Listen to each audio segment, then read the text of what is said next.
দর্শক, গতকালকে সাবেক প্রধানমন্ত্রী, ক্ষমতাচ্যুত প্রধানমন্ত্রী শেখ হাসিনার আন্তর্জাতিক মিডিয়াতে সাক্ষাৎকার নিয়ে ব্যাপক তোলপাড় চলছে এবং সেই তোলপাড় অবস্থা এখনও চলছে। সেটার পক্ষে বিপক্ষে নানা রকমের কথা অনেকে বলছেন।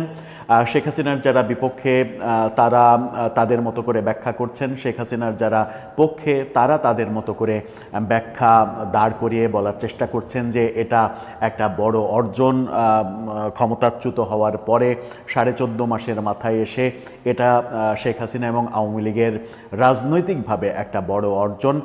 এভাবে যখন দেখছেন, তার আগের দিনই আমরা দেখেছি যুক্তরাজ্য ভিত্তিক ল চেম্বার এবং বিশ্বখ্যাত ল চেম্বার ডাউটি স্ট্রিট থেকে আন্তর্জাতিক আদালতে বর্তমান প্রফেসর ইউনূস সরকারের বিরুদ্ধে মামলা করা হয়েছে। সেই মামলা নিয়ে বাংলাদেশ সরকারও প্রতিক্রিয়া জানিয়েছে। সরকারের প্রেস সেক্রেটারি তিনি প্রতিক্রিয়া জানিয়েছেন এবং সেই মামলা নিয়ে একটি গণমাধ্যম নিউজ করেছিল। সেই নিউজেও সরকারের পক্ষ থেকে একটা বড় প্রতিবাদ লিপি জানানো হয়েছে এবং সেখানে বলা হয়েছে যে শুধু আপনারা তাদের কথা বলে নিউজ করলেন, কেন অপরাপর প্রেক্ষাপট শেখ হাসিনার সময়ে কি করা হয়েছে সেগুলো কেন উল্লেখ করলেন না। এরকম নানা কিছু চলছে।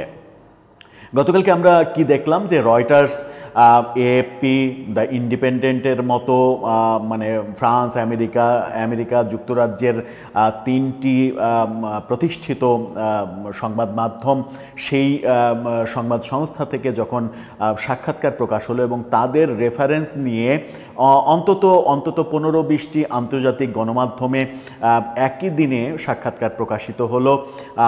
ভারতীয় হিন্দুস্তান টাইমস এবং ইন্ডিয়ান এক্সপ্রেস তারাও এই ব্যাপারে মানে শেখ হাসিনা ব্যাপারে নিউজ করলো। হিন্দুস্তান টাইমস, রয়টার্স, এএফপিকে উদ্ধৃত করে নিউজ করলেও ইন্ডিয়ান এক্সপ্রেসে একটা আলাদা খবর আমরা দেখেছিলাম। সবাই যখন একভাবে শেখ হাসিনার গতকালকে আন্তর্জাতিক মিডিয়াতে সাক্ষাৎকার প্রকাশিত হওয়ার ব্যাপারটা দেখছেন, তখন ইন্ডিয়ান এক্সপ্রেসে একটা মন্তব্য প্রতিবেদন লেখা হয়েছে। শেখ হাসিনাকে এবং ইন্দিরা গান্ধীকে পাশাপাশি তুলনামূলক চিত্র আঁকার চেষ্টা করা হয়েছে।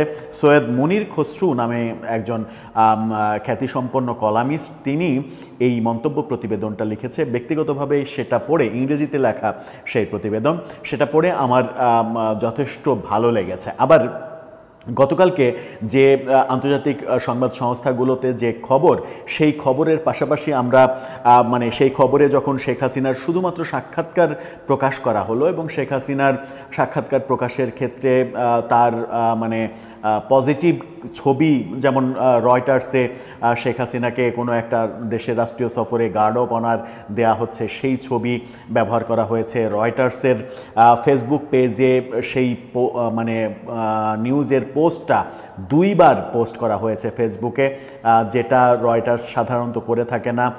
প্রথমবার ফেসবুক পোস্ট যেগুলো করেছে সেই ব্যাপারটা আজকে আমরা দেখেছি, বিকেলের দিকে যখন দেখেছি তখন 1,20,000 মতো সেখানে প্রতিক্রিয়া পড়েছে।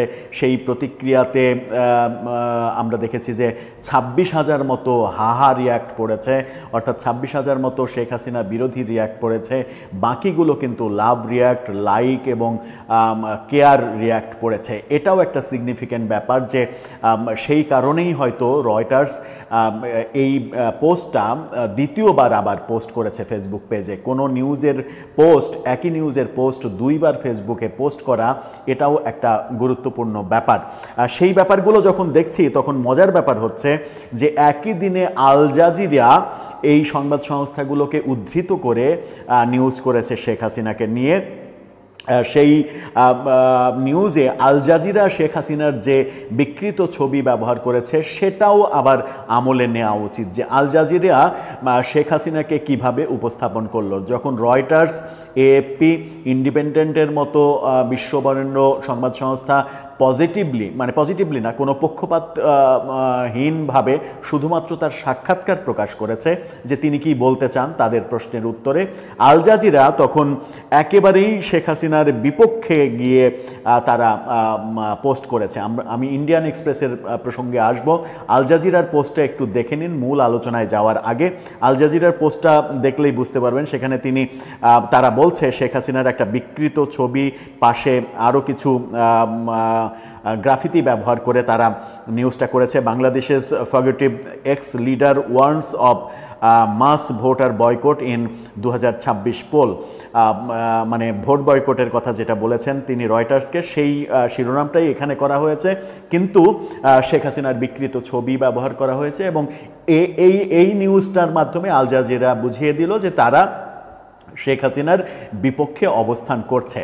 কেন এই প্রসঙ্গটা বলছি, আমরা আন্তর্জাতিক মিডিয়াতেও বহু ব্যাপারে বহু সময়ে দেখেছি যে বায়াসড হয়ে নিউজ করা, কখনো মানে সেখানে সম্পর্ক একটা ব্যাপার, সেখানে টাকা পয়সা একটা ব্যাপার, এই ব্যাপারগুলো আন্তর্জাতিক মিডিয়াতেও চলে, বাংলাদেশের মিডিয়াতে যেমন চলে আন্তর্জাতিক মিডিয়াতেও চলে।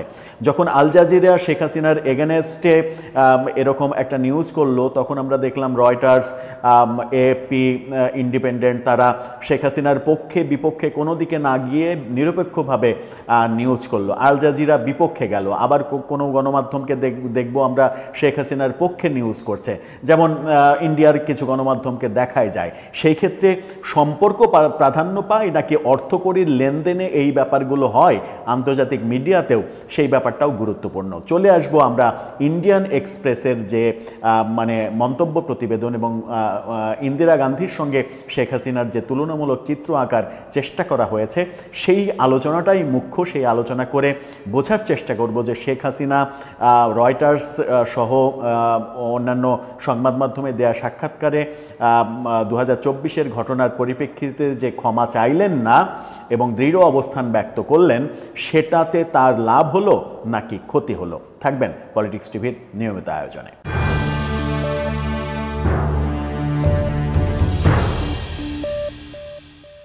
দর্শক, বলছিলাম ইন্ডিয়ান এক্সপ্রেস গতকালকে শেখ হাসিনাকে নিয়ে নিউজের যখন একেবারে সাগর বইয়ে গেছে, প্রচুর নিউজ হয়েছে আন্তর্জাতিক মিডিয়াতে, তখন ইন্ডিয়ান এক্সপ্রেস সেই সাক্ষাৎকারের রাস্তায় হাঁটেনি, তারা একটা ভিন্ন রাস্তায় হেঁটেছে। এবং সেটা মানে উল্লেখ থাকে যেন একই দিন হিন্দুস্তান টাইমস একই দিনে করছে, ইন্ডিয়ান এক্সপ্রেস একই দিনে শেখ হাসিনাকে নিউজ করছে, অন্য বার্তা সংস্থাগুলো একই দিনে করছে, একই দিনে অন্তত 20টা বড় গণমাধ্যম বিশ্বের তাকে নিয়ে নিউজ করছে। এটাকে একটা ভাইটাল ব্যাপার হিসেবেই অনেকে দেখছেন। যদিও এর মাঝে আল জাজিরা খুবই প্রভাবশালী গণমাধ্যম, তারা শেখ হাসিনার বিকৃত ছবি দিয়ে শেখ হাসিনার বিপক্ষে নিউজ করেছে। পক্ষে বিপক্ষে নিউজ গতকালকে প্রচুর হয়েছে।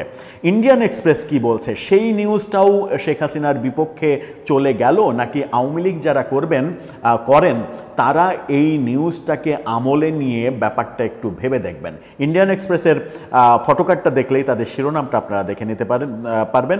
সেখানে বলা হয়েছে, the difference between Indira Gandhi and Sheikh Hasina, one said sorry and rose from the Ashes.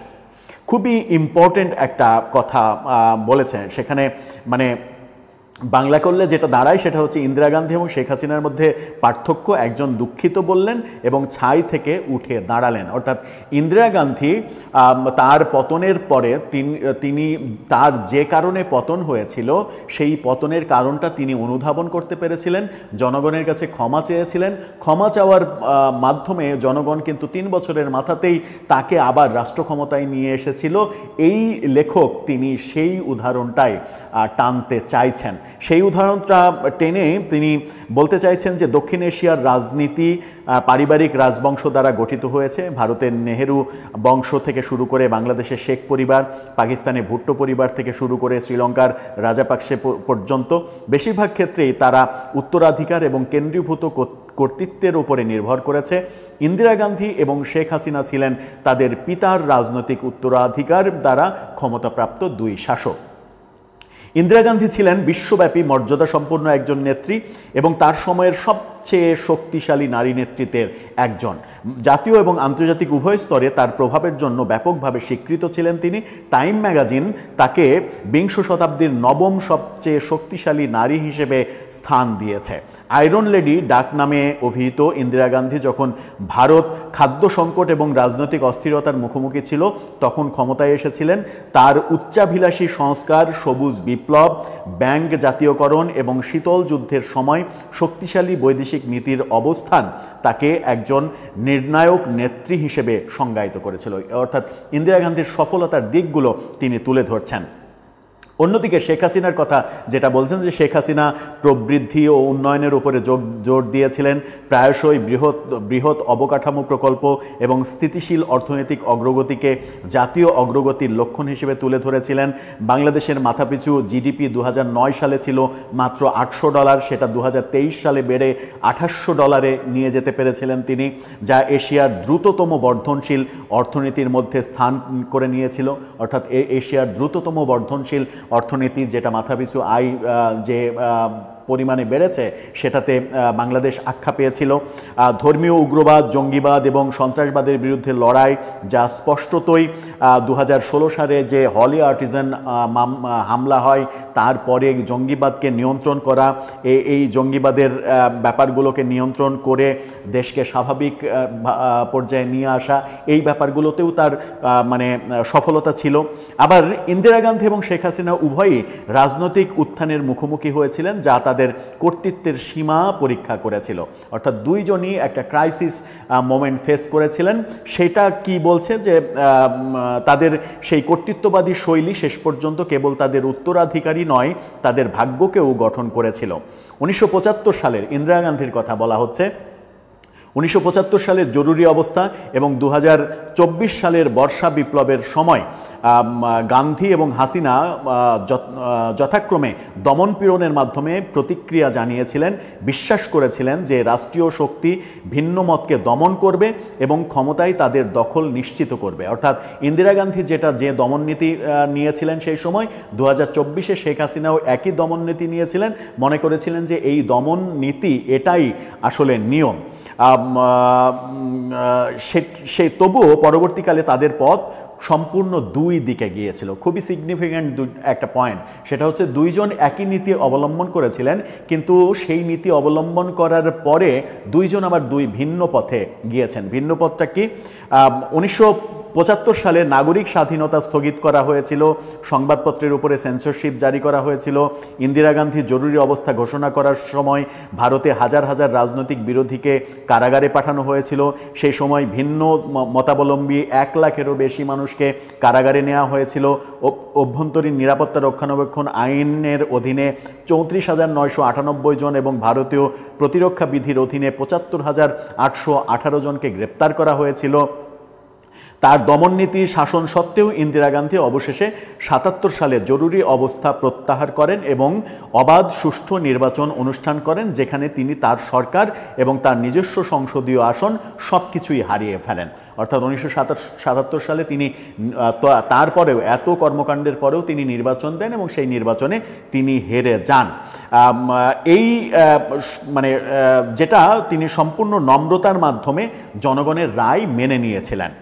এর কিছুক্ষণ পরে অর্থাৎ 24 জানুয়ারি 1978 তারিখে তিনি প্রকাশ্যে স্বীকার করেছিলেন, অর্থাৎ নির্বাচনে হারার পরে 78 সালের 24শে জানুয়ারি তিনি প্রকাশ্যে স্বীকার করেছিলেন যে জরুরি অবস্থার সময় তিনি ভুল করেছিলেন, যে জরুরি অবস্থা জারি করেছিলেন সেটা তিনি ভুল করেছিলেন। অনেকের কাছে এই অপমান তার রাজনৈতিক জীবনের সমাপ্তি বলে মনে হয়েছিল, ইতিহাস অন্যথা প্রমাণ করেছে বা করবে, সেটাই তিনি বলছেন যে অনেকের কাছে মনে হয়েছিল যে তার এই ভুল স্বীকার করাই তার রাজনীতির জবানবীক্ষাপাত হলো, রাজনীতির অধ্যায় শেষ হলো, কিন্তু সেটা ঘটেনি ইতিহাসে। ইন্দিরা গান্ধীর আবার পুনরুত্থান হয়েছে। ইন্দিরা গান্ধীর পুনরুত্থান যেটা হয়েছে সেটা হচ্ছে 80 সালে ইন্দিরা গান্ধীকে আবার মানে ভারতের জনগণ তাকে আবারও ক্ষমতায় নিয়ে এসেছে এবং ভোট দিয়েছে ইন্দিরা গান্ধীর পক্ষে। সেখানেই বলা হচ্ছে বিপরীতে শেখ হাসিনা 2014, 18 এবং 24 সালে 3টি বিতর্কিত এবং মূলত অংশগ্রহণমূলক মানে অংশগ্রহণবিহীন নির্বাচন পরিচালনা করেছিল, যার বেশিরভাগই বিরোধী দল বর্জন করেছিল। এতে ব্যাপক কারচুপির অভিযোগ ওঠে। এই যে ব্যাপারগুলো এবং পরবর্তীতে ডিজিটাল নিরাপত্তা আইন, জোর করে গুম খুন, মানে বিভিন্নভাবে কর্তৃত্ববাদী শাসন প্রতিষ্ঠা এবং সর্বশেষ যেটা 2024 সালে ছাত্র জনতার উপরে মানে বল প্রয়োগ, সেই একই ধারায় মানে তিনি বলতে চাইছেন, ইন্ডিয়ান এক্সপ্রেস বলতে চাইছে যে একই ধারায় মানে অলমোস্ট ইন্দিরা গান্ধীর মতোই শেখ হাসিনার পতন হয়েছিল। কিন্তু সেখানে একটা পার্থক্য ছিল যে ইন্দিরা গান্ধীকে দেশ ছেড়ে পালাতে হয়নি, কিন্তু শেখ হাসিনাকে দেশ ছাড়তে হয়েছে। এখানে একটা পার্থক্য। আবার ইন্দিরা গান্ধীর মতো একজন নেত্রী যিনি ভারতকে দৃঢ় হাতে শাসন করেছিলেন, তিনিও ভুল করলে ক্ষমা চাওয়ার জন্য যথেষ্ট নম্র ছিলেন। অনুশোচনার মাধ্যমে তিনি 3 বছর পরে বিরোধী দলে কাটিয়েছিলেন, প্রতিফলনের উপর মনোযোগ দিয়েছিলেন এবং ভোটারদের জন্য তার প্রত্যাবর্তন পুনর্কল্পনা করার সুযোগ রেখেছিলেন। এই স্বীকৃতি এবং এই স্বীকৃতিকে প্রতিফলিত করেছিল যে রাজনৈতিক কর্তৃত্ব জবাবদিহিতার ঊর্ধ্বে নয়। অর্থাৎ ইন্দিরা গান্ধী এটা প্রমাণ করেছিলেন যে রাজনীতিতে যত কর্তৃত্বই থাকুক সেটা জবাবদিহিতার ঊর্ধ্বে নয়। তিনি জবাবদিহিতা করেছিলেন, ভুল মানে স্বীকার করেছিলেন এবং যার ফলে 1980 সালে ভোটাররা তার ক্ষমতায় প্রত্যাবর্তনকে স্বাগত জানিয়েছিল। অর্থাৎ সেই ভুল স্বীকার এবং কর্তৃত্ববাদী ব্যাপারগুলো যে রাজনীতিতে গ্রহণযোগ্য নয়, সেটার কারণে তার 80 সালে ফেরাটা মানে সম্ভব হয়েছিল। সেখানেই ইন্ডিয়ান এক্সপ্রেস বলছে যে ইন্দিরা গান্ধী মাত্র 3 বছরের মাথায় 3 বছর বিরোধী দলে থেকে যে অবস্থাটা ক্রিয়েট করেছিলেন যে তার বিভিন্ন সিদ্ধান্ত ভুল হয়েছিল, জনগণকে বোঝাতে পেরেছিলেন এবং জনগণের আস্থা আবার ফিরে পেয়েছিলেন, সেই পথে শেখ হাসিনা একটু পিছিয়ে আছেন কিনা সেই প্রশ্নটা তুলেছে ইন্ডিয়ান এক্সপ্রেস বলছে যে শেখ হাসিনা ক্ষমতাচ্যুত হওয়ার পরে 14.5 মাস পেরিয়ে গেলেও এখন পর্যন্ত কোনো অনুশোচনা কিংবা তার যে কর্মকাণ্ডগুলো ভুল ছিল সেই ভুলগুলো স্বীকার করা এবং জনগণের কাছে তার জন্য সরি বলা, ক্ষমা চাওয়া, এই ব্যাপারগুলো শেখ হাসিনার মধ্যে এখন পর্যন্ত দেখা যায়নি। এটাকেই ইন্ডিয়ান এক্সপ্রেস ইন্দিরা গান্ধীর সঙ্গে তুলনা করে যেটা বলার চেষ্টা করছে সেটা হচ্ছে যে ইন্দিরা গান্ধী বাস্তবতা উপলব্ধি করার ফলে ছায়ের মধ্য থেকে গোলাপ তিনি খুঁজে পেয়েছিলেন, গোলাপ অর্জন করেছিলেন। যে ছাই মানে সব কিছু ভস্ম হয়ে গিয়েছিল, আর কোনো সম্ভাবনা ছিল না, সেই মানে ছায়ের মধ্য থেকে, ছাই চাপা অবস্থায় ছায়ের মধ্য থেকে তিনি গোলাপ অর্জন করেছিলেন এবং 3 বছর বিরোধী দলে থাকার পরে আবার তিনি ক্ষমতায় আরোহিত হয়েছিলেন, ক্ষমতায় তাকে জনগণ এনেছিল। সেখানে ইন্ডিয়ান এক্সপ্রেস বলছে যে রাজনীতিতে কর্তৃত্ববাদী মনোভাব এটা কোনোভাবেই স্থায়ী হয় না এবং সেটা যদি সেই পক্ষ ভুল বুঝতে পারে সেটাই যে মঙ্গল হয় এবং জনগণের আস্থা অর্জন করার ক্ষেত্রে সেটা যে মানে বরং বেটার ওয়ে হয়, সেটা ইন্দিরা গান্ধীর লাইফ দিয়ে তারা তুলনামূলক চিত্র আঁকার চেষ্টা করছে। এখন প্রশ্ন হচ্ছে যে ভারতে যে প্রেক্ষাপট ছিল, ইন্দিরা গান্ধীকে দেশ ছাড়তে হয়নি, ইন্দিরা গান্ধীকে ব্যাপক এই বাংলাদেশে শেখ হাসিনা পতনের পরে যে অবস্থা হয়েছে, আওয়ামী লীগের নেতাকর্মীদের কিংবা বঙ্গবন্ধুর উপরে, মুক্তিযুদ্ধের উপরে যে ঘটনাগুলো ঘটেছে, সেরকম ম্যাসাকার অবস্থা কিন্তু 77 সালে ইন্দিরা গান্ধীর ওপরে হয়নি, কিন্তু তাকে ক্ষমতা হারাতে হয়েছিল। ক্ষমতা হারানোর 3 বছরের পরেই তিনি কিন্তু আবার ক্ষমতায় আসতে পেরেছিলেন তার ওই উপলব্ধির কারণে। ইন্ডিয়ান এক্সপ্রেসের এই লেখক তিনি মূলত বলতে চাইছেন, সৈয়দ মনির খসরু যিনি এই মন্তব্য প্রতিবেদনটা লিখেছেন, তিনি মূলত বলতে চাইছেন যে রাজনীতিতে ক্ষমা একটা সৌন্দর্য এবং সেই সৌন্দর্যের মাধ্যমে রাজনীতিতে আবার পুনর্বাসিত হওয়া অপেক্ষাকৃত সহজ। যদিও রাজনীতিবিদরা এবং রাজনৈতিক দলগুলো তাদের নিজেদের কর্মপন্থা নিজেরা ঠিক করবে, তারা নির্ধারণ করবে যে কোন ওয়েটা তার জন্য সঠিক আর কোন ওয়েটা তার জন্য বেঠিক। ইন্দিরা গান্ধীর সঙ্গে যখন তুলনামূলক চিত্র তৈরি করা হচ্ছে, তখন একটা বড় পার্থক্য রয়েছে যে ইন্দিরা গান্ধীর সময়ে তাকে আন্তর্জাতিক অপরাধ ট্রাইব্যুনালে বিচারের মুখোমুখি করা হয়নি, তার বিরুদ্ধে সারা ভারতে বাংলাদেশে যেমন হচ্ছে সেরকম কর্মকাণ্ড শুরু হয়নি।